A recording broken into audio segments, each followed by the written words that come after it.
voyez ce moment où on voudrait être n'importe où, pourvu que ça soit loin de ce fichu caillou. Ce moment où les jambes tremblent tellement qu'on a l'impression qu'elles vont casser toutes les prises qui nous retiennent. Ce moment où on rêve que d'une chose, un endroit calme, tranquille et sans danger, où on pourrait enfin respirer normalement. Ce moment où notre cerveau a tellement déconnecté que retrouver son calme et sa lucidité semble tout bonnement impossible. Pourquoi avons-nous peur ? En général, on éprouve de la peur lorsqu'on se retrouve face à un danger. Et peu importe que celui-ci soit réel, qu'il puisse vraiment nous arriver quelque chose, ou simplement perçu. Uniquement un film qu'on se fait dans notre tête. Il paraît qu'il y a deux façons de répondre à la peur lorsqu'elle apparaît. Soit la fuite, soit l'affrontement. Dans une bagarre, tu peux soit rentrer dans le tas, soit prendre les jambes à ton cou. En escalade, fuir, ça reviendrait à demander un sec, ou carrément à redescendre de la voie parce qu'on n'ose pas aller au-dessus du point. Voilà, super Jus. Super. Voilà, là c'est bien. Allez. Là t'es presque à la dégaine. J'ai trop peur, je peux pas. Je peux pas. C'est Je pas ne grave. peux pas, j'ai trop peur. Voilà, c'est mort, je redescends. Ciao les nazes. Tu veux pas finir la voie? Non, Tu veux pas finir la voie? non, ciao les nazes. Le problème, c'est que ça va être tout l'inverse de notre discipline, qui consiste au contraire à parvenir au sommet. Et, si possible, en l'enchaînant. Donc, dans notre cas, en escalade, fuir, ça va pas être une option. On n'aura donc plus qu'à l'affronter, cette fichue peur. Pourquoi, lorsque j'enfourche ma moto, qui représente pourtant un danger nettement plus important en termes d'accidents graves que l'escalade, je ressens pas la peur. Si la peur c'était qu'une affaire de logique, je devrais pourtant être pétrifié à l'idée de monter sur un engin pouvant rouler à plus de 100 km/h et où la seule chose qui sépare ma peau du béton fumant, c'est un vieux blouson pourri. Et pourtant, j'ai tellement pas peur que lorsqu'il fait trop chaud, je m'épargne même de le mettre, ce vieux blouson pourri. Du moins, jusqu'à ce que j'apprenne qu'encore un motard s'est tué cette semaine et que ouais, la moto comporte bien des risques réels dans sa pratique. Mais tout ça, blouson, pas blouson, ça répond pas à ma question. Comment ça se fait que j'ai pas peur en moto, là où je pourrais pourtant mourir, et des fois, lorsque je dépasse le point, si. Tout simplement parce que j'en conduis depuis des années, et que dès que je l'enfourche, je me retrouve dans un environnement familier où je retrouve mes habitudes, et que j'ai une pleine conscience de ses capacités, et surtout de ses limites.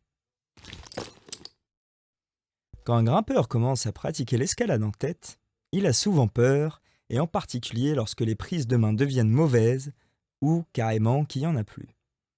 On pourrait donc se dire, assez logiquement, bon, j'ai juste à devenir hyper musclé et avoir des doigts super forts pour que même les petites prises merdiques deviennent des bonnes. Malheureusement, c'est loin d'être aussi simple. Et je me souviens que quand j'ai commencé, même si je pouvais t'envoyer 20 tractions d'affilée, je pouvais aussi avoir sacrément les jambes en coton dès que je me retrouvais au-dessus du point.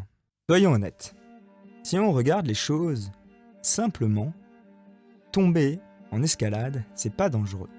Et le risque de se blesser, il est quasiment nul.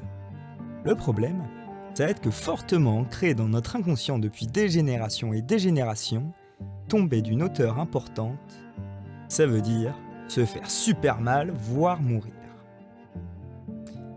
Et le cerveau, s'il voit pas la corde qu'elle est en dessous de nous, il va s'imaginer plein de choses, mais certainement pas qu'on puisse bien s'en sortir. Et même si on arrive à se dire que on risque rien, on a peur.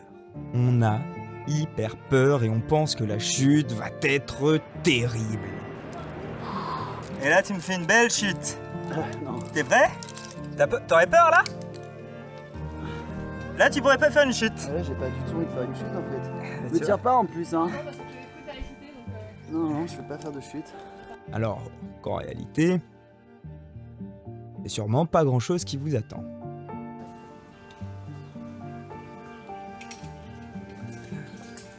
Ouais. En plus de ça, on peut anticiper que ce qu'on connaît. Est-ce que vous voyez le cercle vicieux?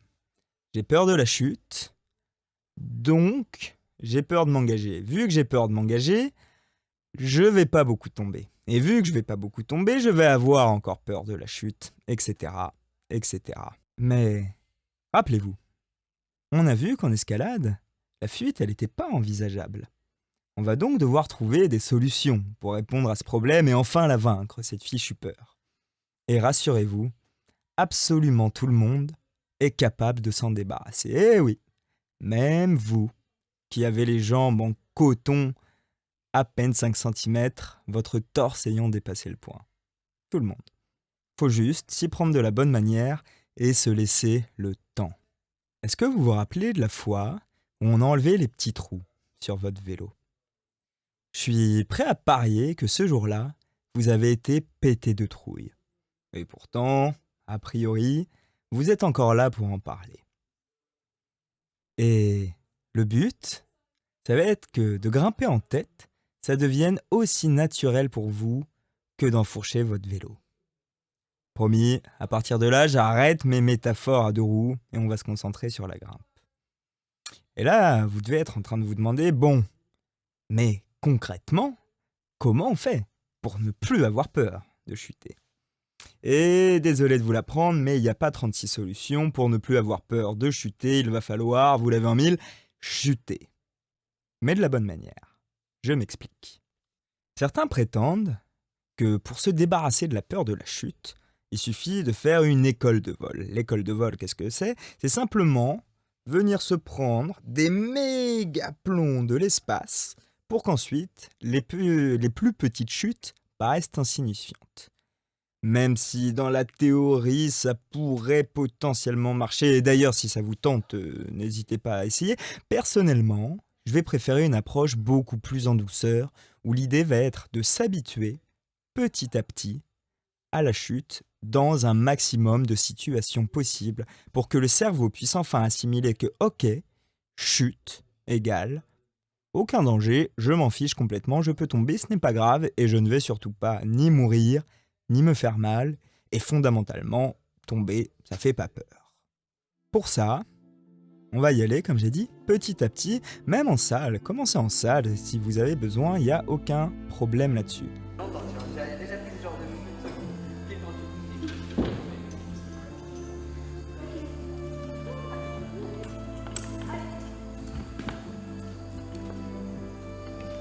Essaye d'aller juste un tout petit peu plus haut que tout à l'heure. Un tout petit peu. Ok.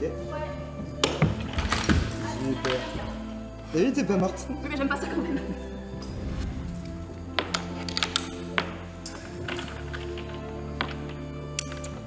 Ok, t'es à la dernière dégaine? Ouais.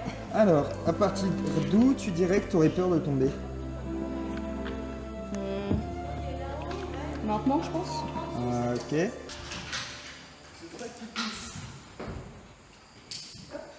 Tu vois arriver là. Il est absolument parfaitement à l'aise. La bonne matière. Tu vois, là je suis là. Je suis très bien. Et hop là. Malheureusement, le transfert se fait pas forcément de la salle d'escalade à la falaise. En gros, c'est pas nécessairement parce que vous avez plus peur de tomber en salle qu'une fois en falaise, ce sera la même chose.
Alors, vos premières chutes doivent être toutes petites.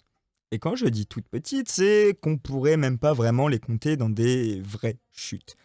C'est pas grave si la dégaine est au-dessus de vous, ce qui vous rapproche d'une chute en moulinette, on s'en fiche. Vous aurez fait votre première chute en tête. Bravo, c'est génial. Une fois que c'est bon, normalement ça va assez vite, vous allez rapprocher progressivement la dégaine de votre tête. D'abord, dépassez juste la tête, faites une chute. Dépassez le torse, faites une chute. Allez jusqu'au bassin, faites une chute, etc., etc. Arrivez au niveau de vos pieds, il est possible qu'elle soit un peu plus impressionnante, mais rassurez-vous, c'est encore une toute petite chute. Tu t'en sors super bien. Quand tu arrives à la dégaine rose, tu feras une pause, ok? Tu viendras juste te mettre sec et souffler un coup. Ouais, juste une Je vais petite. chuter, Colin. À partir de là, Ouais. où tu sens que tu es plus à l'aise. Je suis pas à l'aise. Ça va. Super. Alors, là, ça a été. Ouais. Là, t'es venu monter un tout petit peu plus haut? Ouais. Ah, ok. Tu sens que t'as un peu peur? Oui. Alors, c'est quand tu veux. Juste une... Voilà. Ah, c'était bien amorti ça. Ouais? Ouais, j'ai bien descendu. Mais c'est très bien. Mais j'ai peur. Ah, ok. Concentre-toi un maximum sur ta respiration.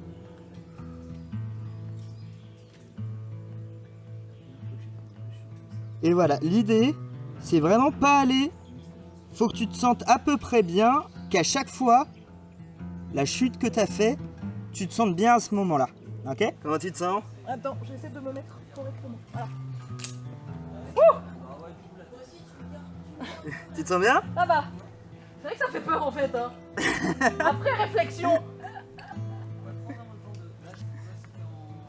C'est vrai que je te trouvais hyper sereine. Ouais, j'avoue. Attention, je chute. Nickel! Putain, super! La chute. Elle était bien! Comment tu te sens? Bah ça va. Hein. C'était pas si terrible? Non. Tu te sens d'en faire une un peu plus grosse? Ouais. Trop cool. J'arrive à remonter. Ok, c'est bon. Ok, super. Trop forte, Mélisse. Attention, je vais sûrement tomber là. Allez. Yes! Je vais tomber. Vas-y. Là, tu te sens bien? T'as une super main gauche dessus, hein. Ok, c'est quand tu veux. Là, tu vois, tu pourrais déjà clipper. Donc, va pas forcément plus haut. Ouais. Décale ton pied gauche. Va pas plus haut, hein. Là, t'es super. C'est haut là, hein, pour tomber. Vas-y, ça va aller. Je te dynamise. Ça va aller, t'inquiète. C'est bon, Colin. Putain, ça me brûle les doigts.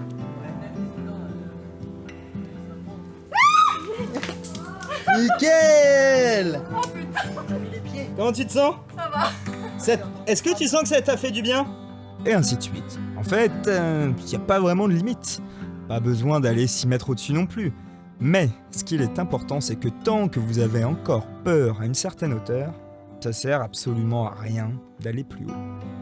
Heureusement, notre cerveau assimile assez rapidement la corrélation entre chute et absence de danger. Du moins, dans une situation de chute connue. Il est assez probable que quand vous allez vous entraîner, le point soit là et que vous veniez vous mettre juste au-dessus, puis de plus en plus haut. Ok?